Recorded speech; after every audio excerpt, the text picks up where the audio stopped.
Welcome to another Fact or Fiction Friday. I am the guinea pig, Christopher McKell. My esteemed colleague, the professor, Jason Parsons. This week, we're going to be a little more technical than usual. We are going to talk about, are all calories created equal? Jason, is that true or is that false?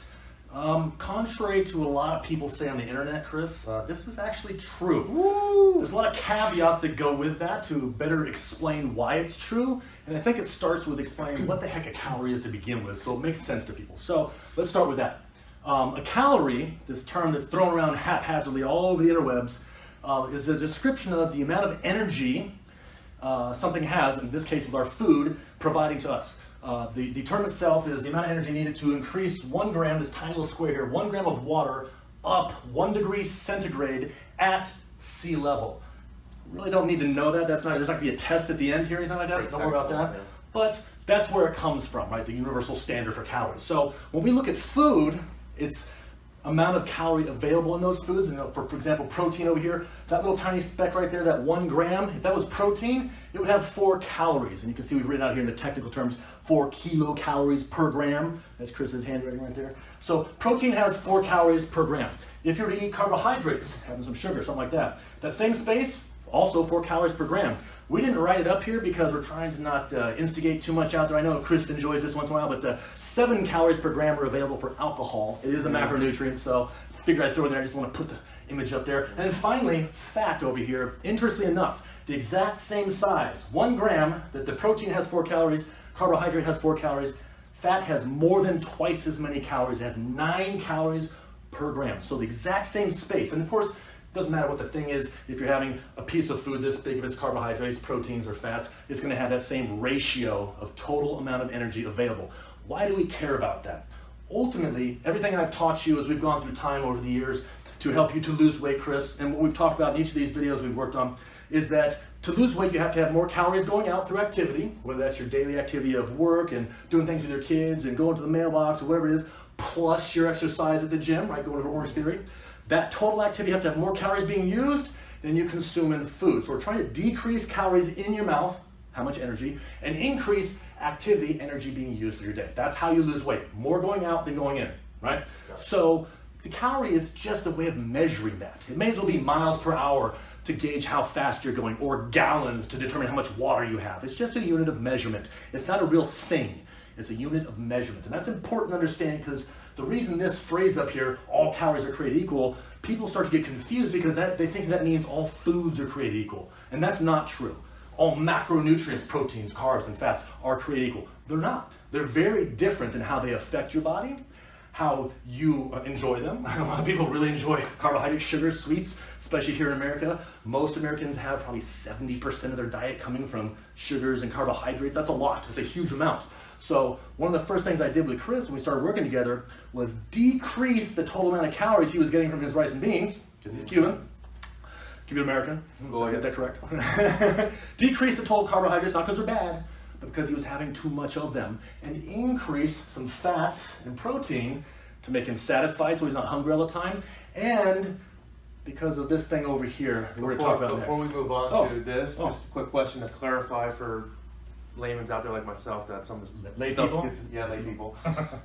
We say all calories are created equal, and yes, it says 4 calories for 9. I don't want people to get confused that it's actually different calories. It's just a amount of the food. So if everything being the same, if it was this much fat and this much a piece of bread or whatnot and this much chicken, that's just the calories that would be in that size. For the same exact size of each of these things, this one has twice as many calories. Right. Not good, not bad. I'm not saying don't have fats. Fats have absolute necessity in your diet. All of your hormones come from fats, from cholesterol. You need to have fats for your fat-soluble vitamins. Your whole brain is made up of fat. You have a fat head, right? That's just what your brain is, water and fat. That's what our brains are. So we need fats in our diets. We just don't want to have excess of anything. And for weight loss goal, we want to control total calories. This is probably one of the easier levers to pull when it comes to reducing calories, just because there's twice as many per unit of space, right? So teaspoon, teaspoon, teaspoon, twice as many here. So it's easy to manipulate that. However, this is the one most people abuse the most because processed sugars in the form of sodas and juices and things like that, as well as pastries and all kinds of other fun, exciting processed foods, we just overeat too many of these. So I don't ever like to bastardize a macronutrient. That's definitely not what we're doing here. But with you being informed of how much energy is available in a given unit of size for any food stuff, it lets you make better choices. That's why this information is important. Cool. Does that help out a little bit? Yeah. Wonderful. I hope it helped everyone else understand. So what I was saying here is the most important thing I like to look at, and why I recommend it to you, to increase protein in your diet, as well as some fats, and decrease your carbohydrates. Again, not because it's a bad guy, but because fats not only help you feel fuller for longer. When you eat fats and consume them, they go down to your stomach and they release this hormone called cholecystokinine, CCK for short. That's a big fancy one. There is a test on that one at the end, by the way. Cholecystokinine. So cholecystokinine, it just makes you feel full. Your body can sense those fats in the stomach, and your brain's like, hey man, I don't need to have a whole bunch of this stuff that's real nutrient dense, 9 calories per gram.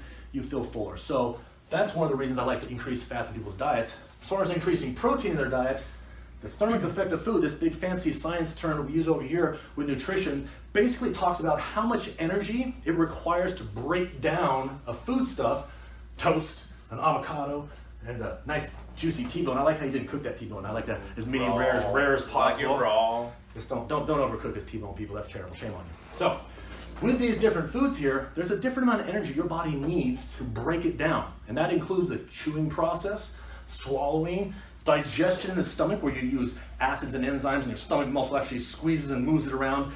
The absorption inside your intestines, where additional enzymes are working in there. All that requires energy. Your body has to work to do that. Now, that work or thermic effect of the foods is different based on what the food's made of.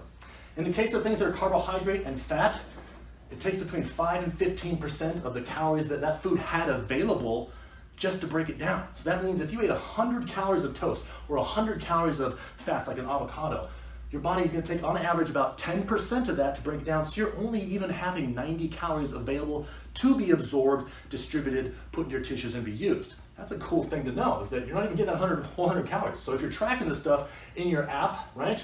Write it down however you choose to track it.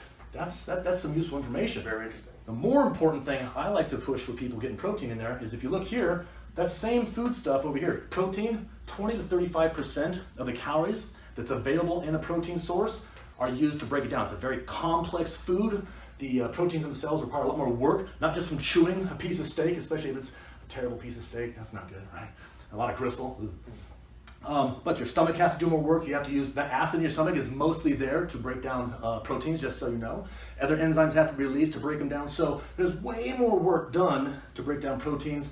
On average, about 30% of the calories from protein are used just to break it down. That means that same 100 calories of protein, only 70 calories are even available to be used by your body. So, I don't know if you would know this answer, and I don't want to put you out there and make it a claim or anything. Two things. One is most apps base it on the actual calories, not the difference here, and what's on the back of the food labeling, the calories there, that's the actual calories, not what actually would end up being in your system. Correct. That is correct. So in essence, when you look at the label on a can of soup, when you look at your food app and you're checking out to see how much is in this piece of chicken breast, it's going to give you the total calories available in that food. It doesn't take into consideration the thermic effect of food and how your body breaks it down, or whether or not it's been cooked oftentimes. Cooking is a breaking down of foods. That's part of the processing of foods. Taking an apple, plucking it off the tree, starts the breaking down of that apple. It actually starts to ripen at that point. It changes. Chewing it, taking a bite, that's processing the food. Swallowing it is processing it. Breaking it down in your stomach is processing. All these processes change the bioavailability of the food. And the same thing is true of what you're seeing on that label. So it's just giving you the raw number that starts with. It's not taking that into consideration. So what does that mean for you? In the case of you specifically, and a lot of our people out there that are looking to lose weight, you can purposely choose foods that have more proteins in them as opposed to fats and carbs to increase the demand of the body to break it down and decrease the available calories from that food due to the thermic effect of food there. So gives you an opportunity. It's another lever you can pull with that weight loss goal. Finally, down here, the one piece that I really like to talk about, I've been saying swapping out fats or proteins for carbs all this time. Again, I want to make sure everybody knows I'm not bad-mouthing carbohydrates. They're absolutely a necessary part of your diet. They are the #1 source of energy for your brain up here, that big fat brain you got, we talked about, right? So with that being said, if we're typically consuming too much carbohydrate, it's just a major part of your diet, instead of getting rid of the whole amount of carbohydrates, maybe change where their sources are coming from. So what I like to do is talk about something called resistant starches. So you can see down here a green banana. This is a sweet potato, and then we have some black beans over here. Beans, rice, legumes like green beans, things like that. Tubers like sweet potatoes, regular potatoes, and then bananas and plantains, the green variety. In their raw state, unprocessed, they have a higher percentage of their carbohydrates that are starches that are called resistant starches. Resistant starches basically are kind of starch that your body can't break down in the stomach and intestine and absorb, so it gets shot all the way down past the intestine, small intestine to the large intestine, where the gut bacteria that you have will begin to use that as an energy source. That's their fuel, that's the food that makes them go. So when we look at these raw versions, most people aren't going to eat raw green bananas. They're pretty bitter, right? That's that starch. Right? When a banana starts to ripen, it's chemically changing. It's turning those starches into sugars. That's why it gets sweet. That's when it changes from green to yellow. When you cook a sweet potato or beans or rice from their natural state, you cook them, and that chemical process changes some of those starches into sugars. Interestingly enough, here's the fun fact and the trick you can use with your sweet potatoes, your baked potatoes, your rice, and your beans. Cook them to your desired liking and let them cool back down to room temperature, and they'll convert back into some of those resistant starches again. So eating them hot is changed into starches your body can absorb, sugars your body can absorb. You're going to get most of those calories absorbed. However, if you let your cooked potatoes, cooked sweet potatoes, cooked rice, and cooked beans cool back down after you cook them, it actually converts back into resistant starches. And interesting enough, just like with the thermic effect of food, a lesser percentage is available here. If you do the same thing with these cooked foods, that same 100 calories of sweet potato or black beans that you cooked, you cool it down, only half the calories will even be bioavailable anymore. You can't even use them. Half the calories. That's a great way to still eat as much, the quantity of food that you like, and get less of it being absorbed, therefore less calories going into your body. Very, very strange and interesting. Question I have is, I'm Cuban, I like my beans and rice, but I also like my green plantains here, and we slice them up and we fry them. Same here, I love my sweet potato fries. Yes. So by frying stuff, does that add more calories to this equation? So good, two points of that, good question. Frying is a cooking technique, just like steaming or microwaving or roasting, grilling, any of the number of temperature increasing methods. The temperature is what changes the chemical composition of foods. That's why an egg white turns opaque and white, solid white instead of clear when you cook it. That's why steaks go from red to brown. You're chemically altering it. That's what the heat does. It's a chemical reaction, right? So adding a heat to your plantains or your sweet potatoes when you slice them up and fry them, it's just one method. Now, I cook a lot. You can see I chopped half my finger off here the other day making some sushi. I'm not really good with the knives. Definitely not going on Iron Chef anytime soon. But I like to cook a lot of different methods. One of the things I understand as a chef is that when you fry things, you want to find an oil and a temperature that's high enough that the foods aren't absorbing it. Get an oil like peanut oil or something that has a high smoke point so it doesn't burn, right? And also cook at a high enough temperature that your foods, in this case plantain chips or your sweet potato fries, are not just sort of gurgling in the oil, absorbing it up. It should be hot enough that that oil is actually making a steam barrier around the food and the oil doesn't get absorbed. So if you cook it right, if your restaurant you go to is preparing things properly, your foods, in this case plantains or sweet potato fries, aren't getting any extra calories from the oil. In the event there's a little, you can take a paper towel and dab it off so you're not getting extra calories from that. So that's one thing, right? Second thing, again, just like we talked about, go ahead and make your plantains, cook them. Go ahead and make your sweet potato fries, cook them. Let them cool down. Eat them cold. It might not be as palatable, but just like I showed you out here, it's going to cut in half the total number of calories you even absorb. You get to enjoy your yummy food that's a staple of your diet and reduce the total calories just because you let it cool off. That's a pretty cool trick right there. Very cool. Cooling down the sweet potato fries. All right. I'll give that a try. One last little thing, we did put a little sugar packet picture up here I want to talk about. I've talked about the processing of foods, right? So the processing of picking an apple, chewing an apple, swallowing it, digesting it down here, all those things. The same thing with this, slicing it up, that's processing that plantain. Frying it, that's processing it. Cooling it off is actually processing it too, as odd as that seems. Heating is a chemical reaction, cooling is a chemical reaction. So all these steps that we do with these whole foods, over here we have simple sugar, table sugar like sucrose, or even some other sweeteners, fructose and glucose that we find in different sweet foods, bakery goods and stuff. That's a simple processed sugar that's gone from a sugar beet or a piece of sugar cane and been broken down to its simplest form. It's already been processed. There's no work involved by you to swallow this and absorb it. No work, no chewing needed, no digestion in the stomach. It's already a simple sugar. And the same thing is true of any of these other things that if they get converted. An avocado requires effort to chew it up. Avocado oil does not.